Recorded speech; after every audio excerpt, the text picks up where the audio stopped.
गंदा पानी पी करके 40 मिनट मरे।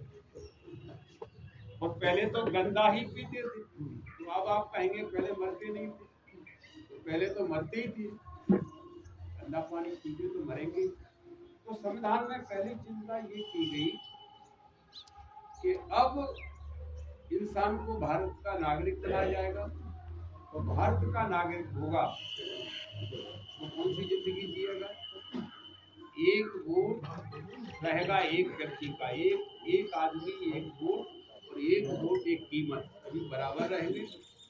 और अब आज से कोई किसी को मारेगा नहीं, अब इसको जीने का पूरा अधिकार। 26 जनवरी 1950 के बाद जीने का अधिकार मिला। नहीं जी, अब जिंदगी हम पूरी जी सकते हैं, जैसे कहीं एक्सीडेंट ना हो, किसी को कोई बीमारी ना हो, या कोई किसी को मारेगा तो उसके ऊपर उसका केस लगेगा। तो जिंदगी जीने का जो हमें अधिकार मिला है वो 26 जनवरी 1950 के बाद मिला, और उसके बाद आज औसत आए कितनी, अब कोई किसी को न बीमारी मारती है, न कोई किसी को आदमी मारता है, न कोई गंदा पानी पी के। वो अलग बात है कि गंदा पानी बह रहा है तो मरेगा, लेकिन जिंदगी जीने का पूरा अधिकार मिला हमें। तो अगर ये संविधान खत्म हो गया तो जिंदगी जीने का अधिकार खत्म हो जाएगा।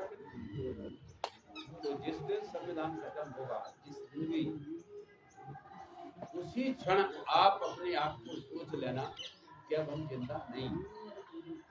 तो सबसे पहले तो ये जाएगा, दूसरा ये विकास चला जाएगा। हालांकि अब तो मरने लायक तो पोजीशन वैसे ही बन गई कि जब बच्चों को, पढ़े लिखे बच्चों को नौकरियां नहीं मिलेंगी, तो मुझे बताइए वो बच्चे पढ़ गए हैं।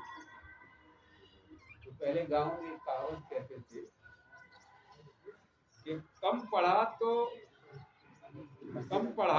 हल से गया, और ज्यादा पढ़ा तो घर से गया। तो पढ़ा लिखा तो नौकरी नहीं लगी तो वो तो बर्बाद ही है।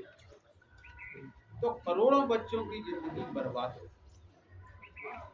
अब यहाँ कोई आदमी से चर्चा ही नहीं करता।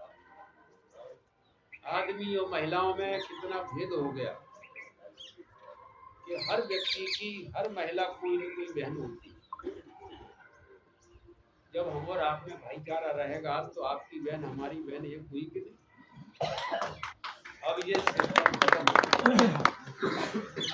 सरकार आई है तब से इसमें कोई प्रेम मोहब्बत बची नहीं, किसी के साथ कोई अन्याय कर रहा है। अब आपको अंदाजा हो